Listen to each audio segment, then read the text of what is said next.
Hi everyone, my name is Matthew Cooper and I'm a graduate student at DePaul University. Today I'm going to talk about the link between Star Wars and politics. There have been 5 new Star Wars films since Disney acquired Lucasfilm back in 2012, and they've proven divisive in some corners of the fandom, particularly along political lines. In this talk, I am going to build on Ashley Hinck's discussion of fan-based citizenship performances from her 2016 article, Ethical Frameworks and Ethical Modalities, Theorizing Communication and Citizenship in a Fluid World. I seek to complicate some of her terms through an analysis of Star Wars. In discussing the relationship between ethical frameworks and modalities, Hinck forwards the idea of pairing and unpairing.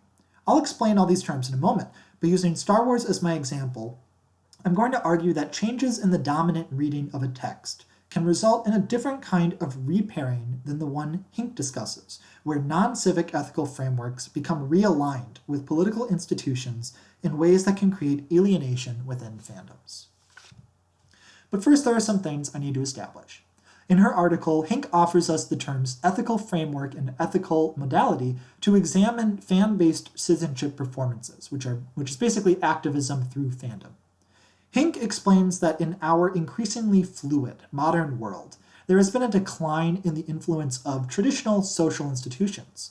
Previously, you might have learned what to think and how to act based on membership to a civic group, like a local church or a political party. And of course, this does still happen. But in a fluid world, we see a newfound individualism and freedom to choose an ethical framework from a non-civic source like a media text. So ethical frameworks are worldviews, systems of belief and ethics, and these can be civic or non-civic. Ethical modalities are ways that these ethical obligations are met. So these are actions like voting, volunteering, or protesting. There are also some things about fandom and participatory culture that need to be acknowledged. The first is that fanish practices are often used by members of historically underrepresented groups to modify pop culture text to better fit their needs.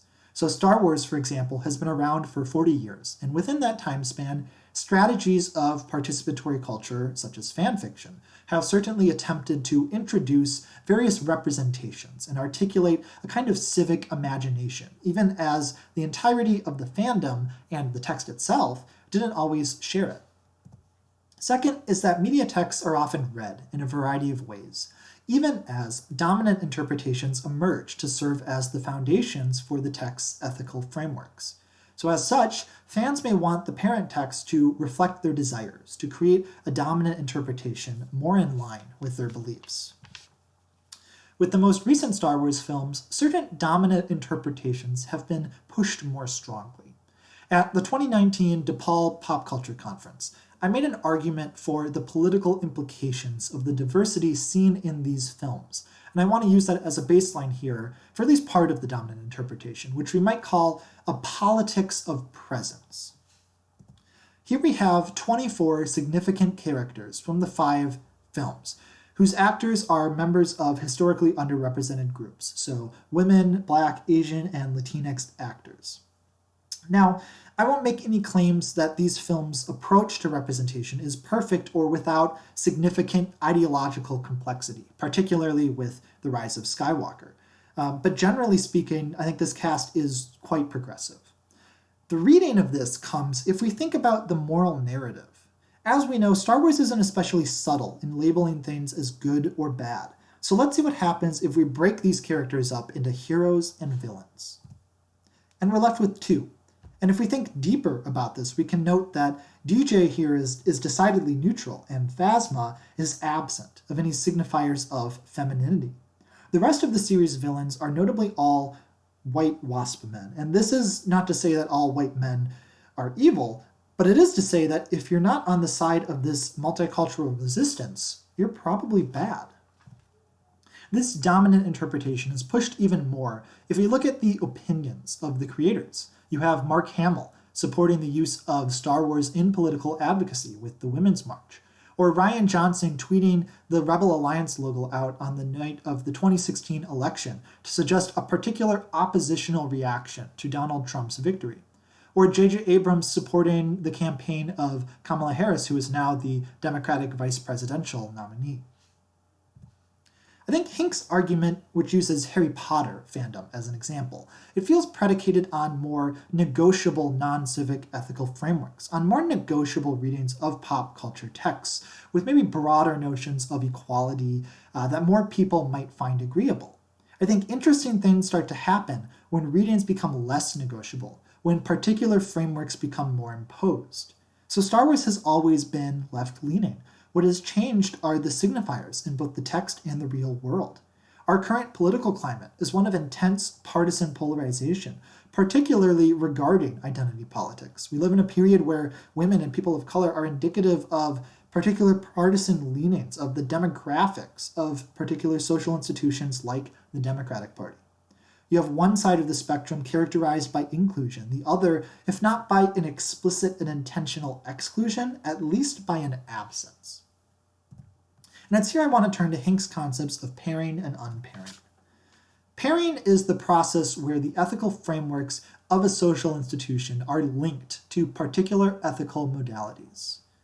The decreased influence of social institutions and increased individualism that she recounts in her article has led to an unpairing of frameworks and modalities.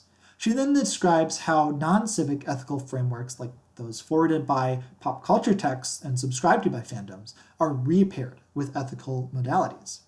But she only uses this term repair twice in a way that I don't think seems fully differentiated. I think it's better to think of these instances, such as the Harry Potter Alliance example that she uses, as simply another pairing, another connection of framework to modality just emerging from fan-based citizenship rather than social institutions. I want to offer an alternative and more specific conception of repairing, one I think the current state of Star Wars advocacy and fandom illustrates. Here, pairing and unpairing have happened, and another pairing brings fandom into the mix.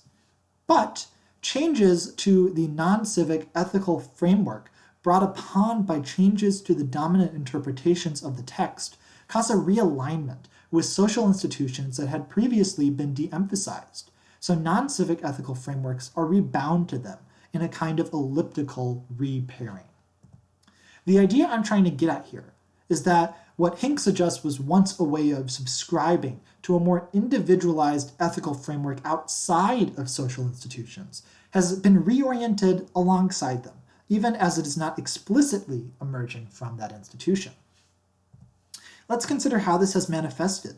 The pairing of Star Wars with ethical modalities may have previously been more general and less partisan, but with a repairing, the framework provided by Star Wars allows for more specific modalities that are aligned with particular institutions in the current climate of political polarization.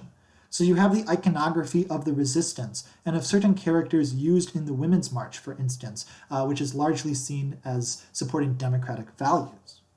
Note the hashtags on some of these tweets that align these signifiers with particular social institutions. Blue tsunami, blue wave.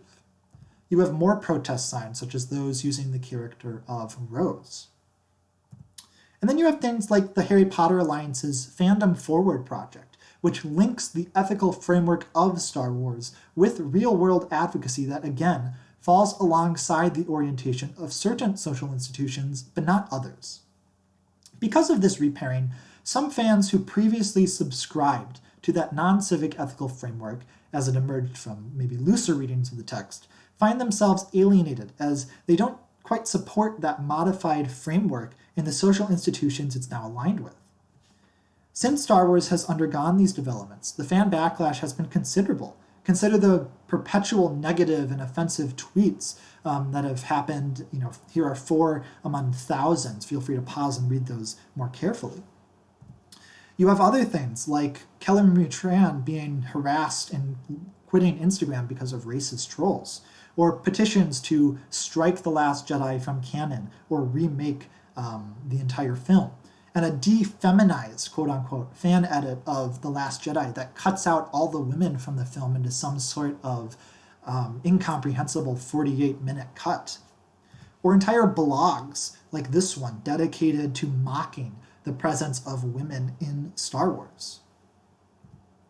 Now, these are all resistant actions that one might expect from participatory culture.